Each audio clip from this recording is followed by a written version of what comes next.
Assalomu alaykum. Sizlar bilan Yoqubjon Abdusalimov. Bu xabarim Tolibon hukumatining yaqinda bergan bayonotiga bag'ishlanadi. Bilganlarga, bilmaganlarga eslataman. Xullas, Tolibon rahbarlari chiqib, O'zbekistonda faqatgina islom dinining nomi bor xolos deb aytishibdi. Ya'ni bularning gapidan kelib chiqishimiz mumkinki, O'zbekistonda odamlar faqatgina o'zini musulmon deb biladi, namoz o'qimaydi va xullas islomda buyurilgan ishlarni qilmaydi deyilgan.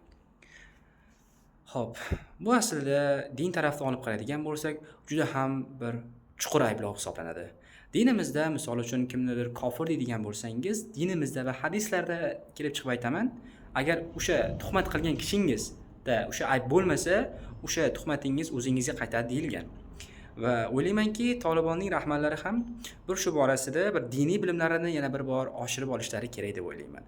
Va yana shu joyini aytib ketardimki, ular Amerikani chiqarib yuborganida va boshqa davlatlarning o'zini yurtidan chiqarib yuborgandan keyin birinchilardan bo'lib O'zbekiston hukumatı ularga yordam qo'lini cho'zishdi.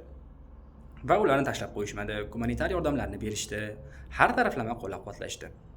Ammo lekin bularning qilgan ishlari, qilayotgan ishlari, xususan mana bu bayonoti nonko'rlik hisoblanadi.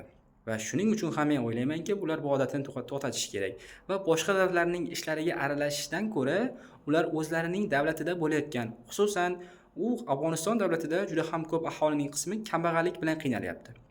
Ayollar ersiz qolib ketganlar soni ko'p. Ko'p nigohlik tufayli ayollar ajrashib, ersiz qolib ketib, och-nahor yashayotgan, bolalar och qolayotgan paytda Afg'oniston to'g'ri kelib qolgan. Mana shularni hal qilish kerak deb o'ylayman. Va undan tashqari bachavozlar bilan shug'ullangani ma'qul. Menimcha, birovlarni kofirga chiqarib yuborgandan ko'ra.